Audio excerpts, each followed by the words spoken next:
Hello मेरी जान। अस्सलाम वालेकुम। वालेकुम अस्सलाम। कैसी है बेटा? ठीक हूँ खैरियत है ना आयशा बेटा? जी। शुक्र है। और दरअसल जब भी तुम्हारा फोन आता है ना तो बेटा दिल खुशी से ऐसे धड़कता है जैसे खौफ के वक्त धड़कता हो। तुम्हारा गुनाहगार हो ना, इसलिए। मुझे आपसे एक बात करनी है। हाँ कहो बेटा। तुम ना मुझसे सोचे समझे बगैर बात किया करो। वो फोन पे बात नहीं कर सकती तो मिल लें अगर तो बेहतर हो जाएगा। अच्छा ठीक है, तो फिर तुम मुझे बता दो कहाँ आना है, मैं इसी वक्त आ जाता। मैं तो घर पर हूँ अभी।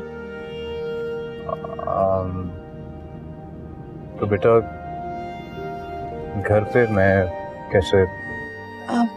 हम किसी कॉफी हाउस में मिल सकते हैं। नहीं बेटा, मैं अपनी बेटी से ये पार्क्स और कॉफी हाउसेस में नहीं मिलना चाहता। मुझे अच्छा नहीं लगेगा, और ना ही सच्ची बात है मैं तुम्हें इस वक्त रिक्शा में बैठने दूंगा। आई एम सॉरी, मैं घर का एड्रेस नहीं दे सकती। तो फिर मुझे उसकी कोई करीब तरीन जगह बता दो, मैं वहां आ जाता हूँ।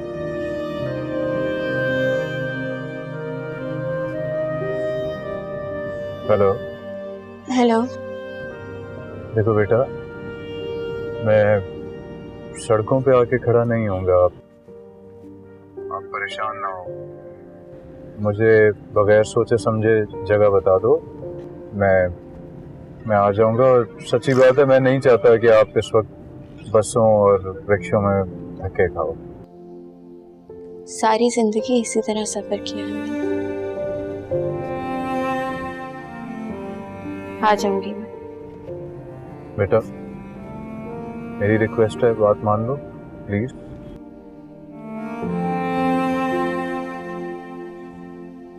ठीक है, मैं घर की किसी करीब तरीन जगह का एड्रेस सेंड कर देती हूँ। थैंक यू बेटा, मैं इंतजार कर रहा हूँ। खुदा हाफिज़।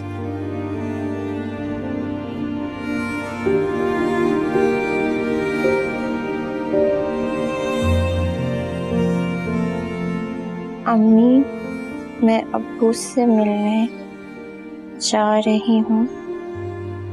थोड़ी देर में घर आ जाऊंगी।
अस्सलाम वालेकुम।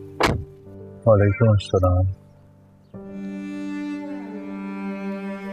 नहीं, कहीं जाने की ज़रूरत नहीं है, गाड़ी में ही बात कर लेते हैं। वैसे भी मुख्तसर सी बात करना। तुम्हारी बात के बाद मुझे भी अपनी एक बात करनी है तुमसे। वैसे भी तुम थोड़ी थोड़ी देर को मिली हो मुझे। आपने तो उतना भी वक्त नहीं दिया मुझे।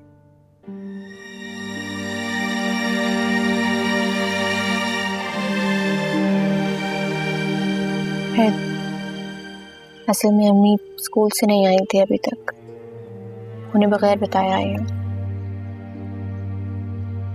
ठीक है बेटा, जैसा जैसा तुम चाहो।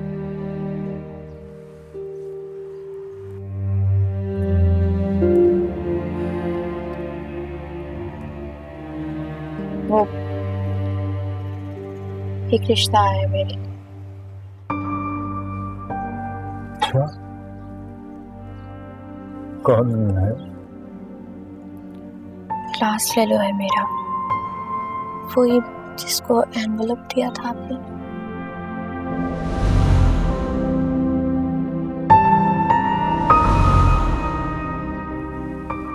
हाँ, याद आ रहा है मुझे। अच्छा बच्चा है। अम्मी हाँ करना चाहती हैं। तो किसकी हाँ की जरूरत है? उन्हें पता है कि आप और अम्मी डिवोर्स्ड हैं।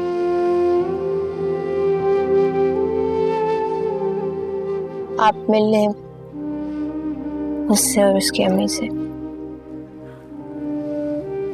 ठीक है बेटा, आप उसकी अम्मी को ना मेरे घर का, बल्कि अपने घर दावत पे बुला लो। अब तो मैं तुम्हारे घर में रह रहा हूँ ना। आप मिल लेंगे तो अम्मी हाँ कर देंगी।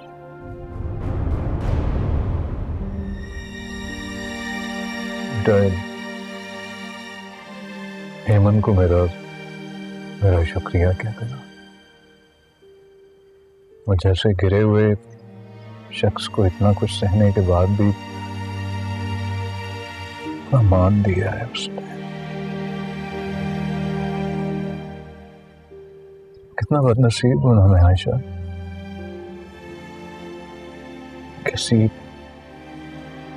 ने खो दी मैंने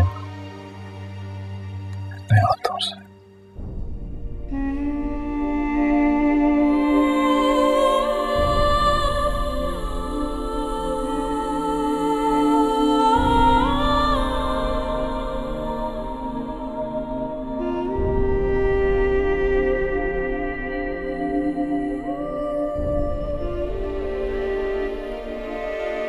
उसकी अम्मी का नाम सीमा है। वो कनाडा में होते हैं और बस इतना ही पता है मुझे, और मम्मी को भी यही पता है। बाकी आप देख लीजिएगा। मैं सीमा आंटी का नंबर आपको मैसेज कर दूंगी। ठीक है बेटा।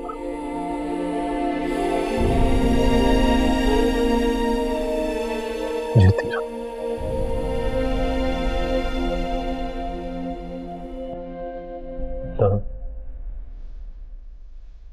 अल्लाह तुम्हें मेरी उम्र भी दे देना बेटा।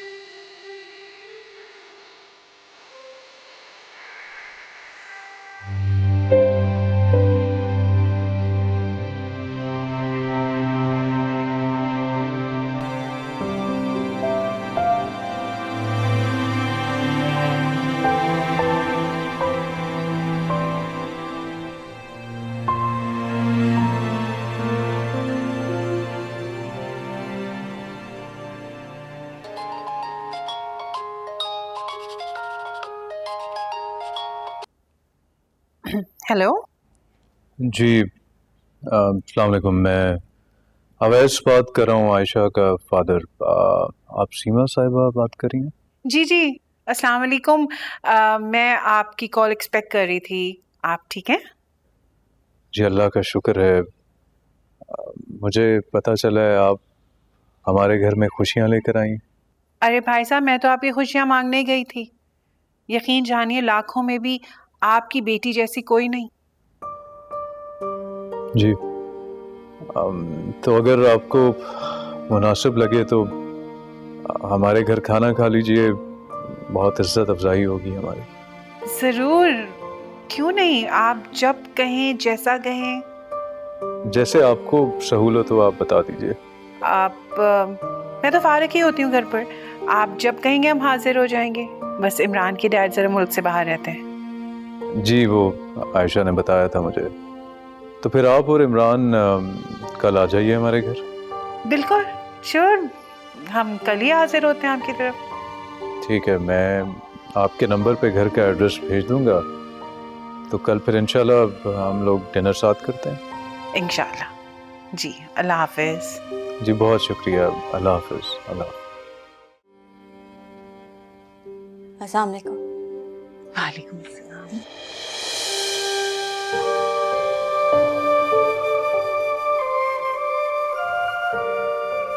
आओ ना, बैठो तुम लोग।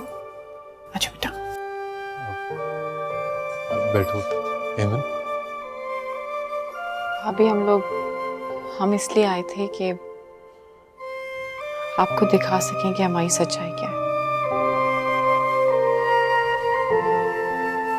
क्यों शर्मिंदा कर रहे हैं? मैंने तो तुम्हें घर में भी कहा था कि अब बस हमें अपने बच्चों के कल की तरफ देखना है। आप ठीक कह रही हैं, लेकिन मैं नहीं चाहती थी कि कल को आपको ये सच्चाई कहीं और से पता चले और उस सब की वजह से मेरी बेटी को सफर करना पड़े।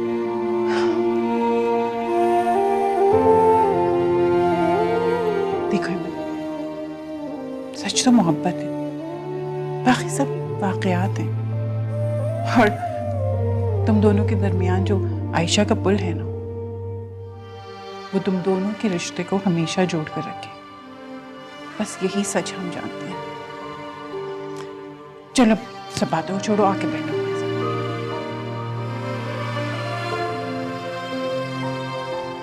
मम्मी बैठ जाए ना, बैठ के बात करें। अरे हेमंत, मैंने कहा था ना तुमसे, अपने आंसुओं को थाम कर रखो। हम दोनों मिलकर रोएंगे, अपने बच्चों को जोड़कर।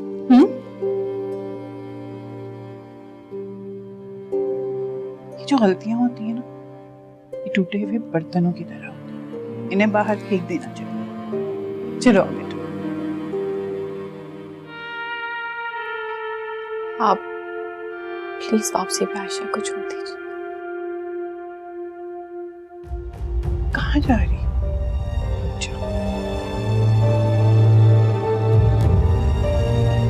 फिर मुलाकातों की बात। अपना ख्याल रखना इमरान।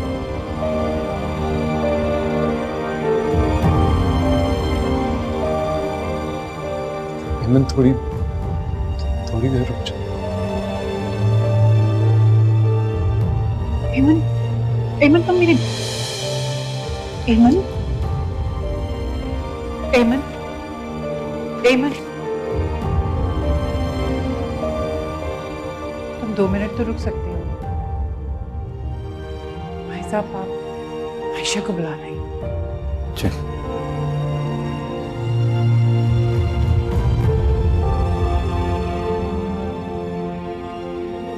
आयशा, बेटा तुम्हारी अम्मी बुला रही है। आयशा,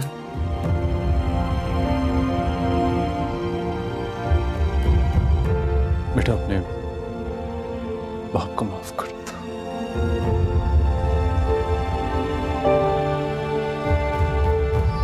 माफ कर दो।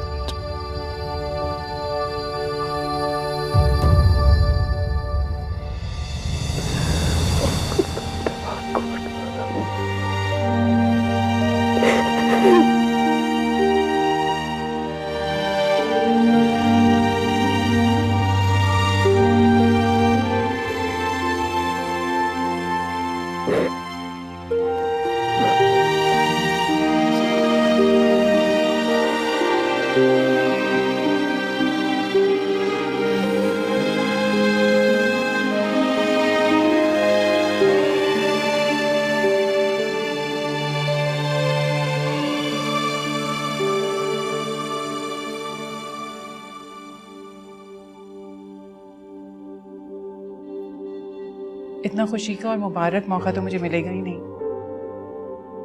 कि इस खुशी को मुकम्मल किया जाए। ये मेरी मंगनी की अंगूठी और आयशा मेरी और मेरे बेटे की खुशी है। इसकी हकदार है आयशा। पहना दो बेटा।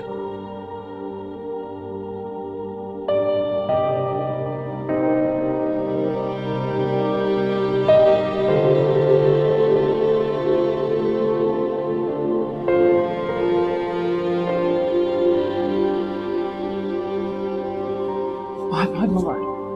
कभी मुबारक हो आपको।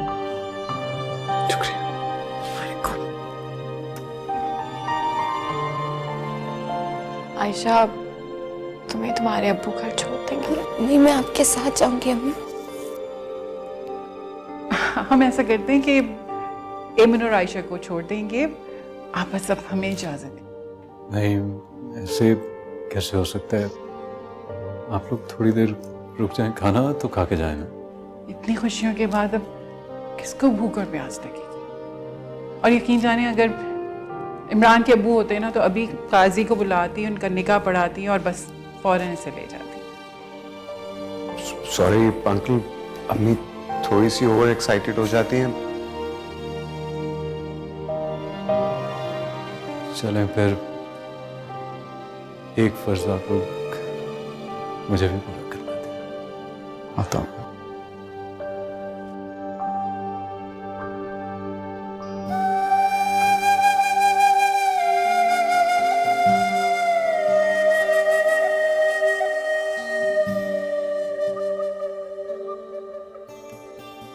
इस घर पर तुम्हारा ही हक है बेटा। अपने बाप को ये फर्ज तो पूरा करने दो।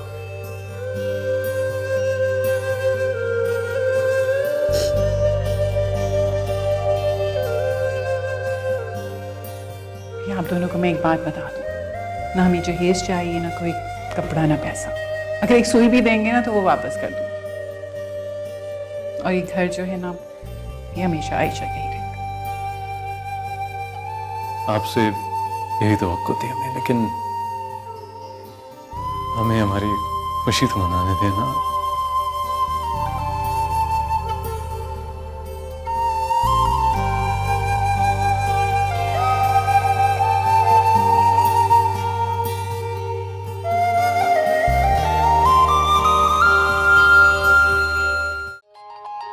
किसका फोन है ये? हेलो। हेलो, अस्सलाम वालेकुम। वालेकुम अस्सलाम जी, कौन? जी, मैं शबाना बात कर रही हूँ, सिद्रा की अम्मी।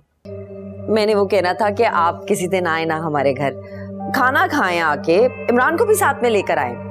हाँ जरूर, आप बुलाएंगे तो हम क्यों नहीं आएंगे, जरूर आएंगे हम। अरे तो फिर नेक काम में देर ही कैसी? आप ऐसे करें कि आप कल आ जाएं। हाय देखें, आपने बुलाया भी तो कल।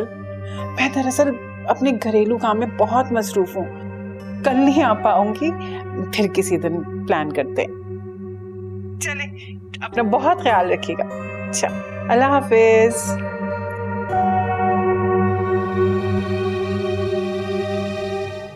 पूरी दुनिया जानती है बहन कि 20 साल पहले एमन घर से एक लड़के के साथ भाग गई थी। जी? मेरे साथ गई थी अपनी शादी के दिन पार्लर, वहीं से भागी थी। फिर आ गई वो उठा के वापस घर, और 9 महीने के बाद आयशा पैदा हो गई। पता नहीं निकाह हुआ था नहीं हुआ था उस लड़के के साथ, उसकी बच्ची जायज है कि नाजायज है, पूरा मोहल्ला गवाह है उस दिन का। हम तो घर के बाहर ताले लगा के बैठ गए थे। बाप बेचारा सदमे से मर गया, और माँ भी इसी जिल्लत की वजह से घुल घुल के मर गई।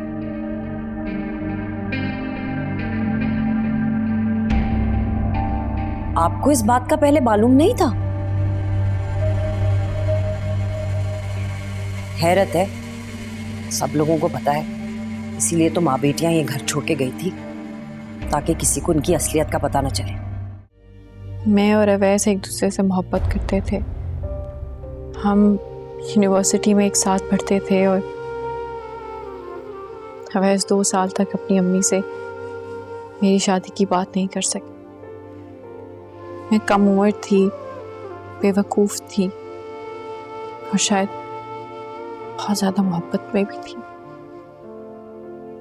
अपनी शादी के दिन मैं भाग गई थी, यही बताया होगा आपको भाभी ने, और ऐसा ही हुआ था।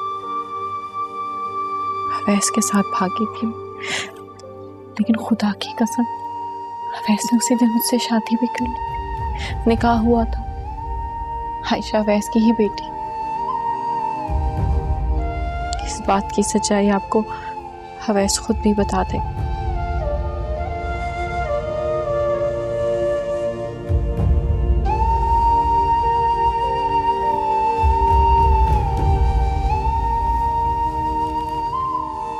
मैंने हर बात कई दफ़ा आपको खुलकर बताने की कोशिश की, लेकिन उस वक्त हमारी शराफत ही आपके लिए सब कुछ थी।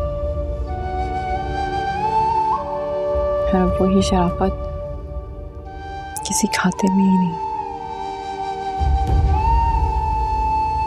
एमन,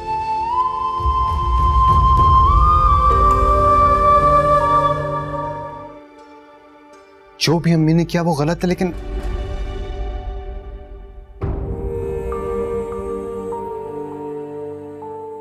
ये अमानत आंटी को वापस कर दे।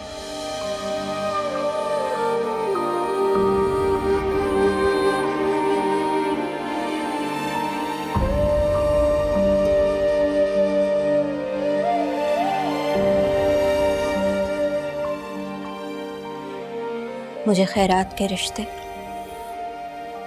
वेरीफाइड और अटेस्टेड मोहब्बत नहीं चाहिए।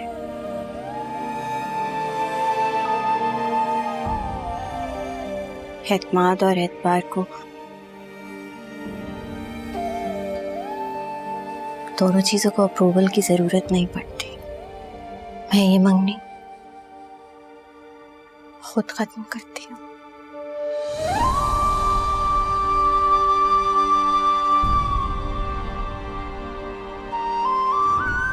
जब आपकी अम्मी को हमारे कैरेक्टर की क्लीन चिट मिल जाए ना, जो कि कभी मिलने नहीं वाली, फिर देख लेंगे। आंटी, आयशा मुझे किस बात की सजा दे रही है? ये किस? आपकी अम्मी ने मेरी अम्मी को बुलाकर बाकायदा इल्जाम लगाया है, और इल्जाम को दोहराना इल्जाम लगाने के बराबर होता है। एक काम करें, आप लोग पहले ना हमारे गुनाह देख लें। हो सकता है हम इस काबिल ही ना हो कि आप जैसे इज्जतदार लोगों के साथ रह सके।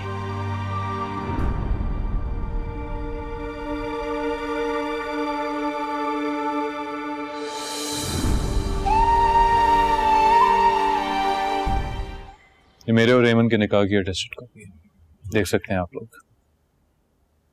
भाई साहब, आप तो हमें शर्मिंदा कर रहे हैं। और ये मेरा ब्लड सैंपल है, अगर आप लोग डीएनए। भाई साहब, आप तो ये सब करके हमें और शर्मिंदा कर रहे हैं। आप लोगों के सवालों से मेरी बेटी को जो तकलीफ पहुंची है ना, आप दोनों मिलकर भी उसका अजाला नहीं कर सकते हैं। रिश्तों से भरोसा खत्म हो गया उसका, जिंदगी और खुशियों से एतबार उठ गया उसका। देखिए भाई साहब, मैंने पहुंची हुई बात ही एमन तक पहुंचाई थी, इसीलिए आपके लिए ये सबूत लेकर आया हूं मैं, देख लें आप। मैं बदनसीब था जो एमन की कदर ना कर सका। उसकी पाकीज़गी और उसकी शराफत की तो कसम खाई जा सकती है। और रही बात आयशा की, मेरी बेटी है, और उसके बारे में अगर किसी ने हल्की सी बात भी सोची ना, तो मुझसे बर्दाश्त नहीं होगा। जहाँ रिश्ते किए जाते हैं वहाँ सवाल जवाब तो होते हैं। मुझे नहीं लगता आपको इतना बुरा मानना चाहिए। अंकल, मुझे किसी सबूत की जरूरत नहीं है। आयशा मेरी इज्जत थी और हमेशा रहेगी।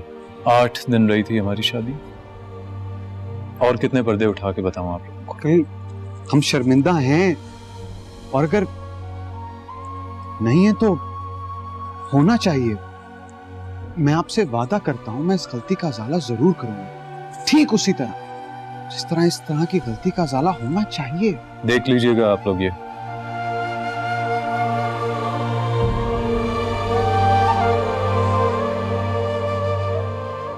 रिश्ते का सबूत है मम्मा। अब मोहब्बत का सबूत मत मांगिएगा, क्योंकि वो मेरे पास भी नहीं होगा।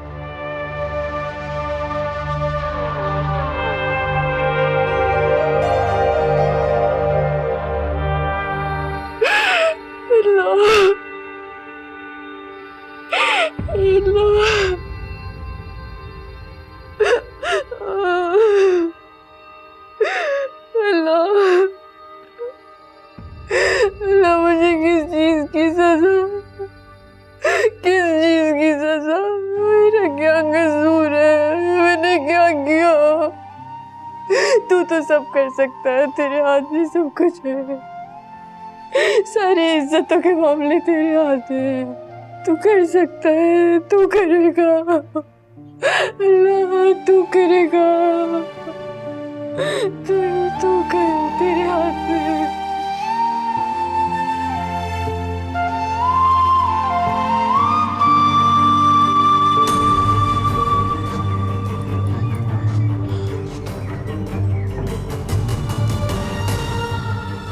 हेमन,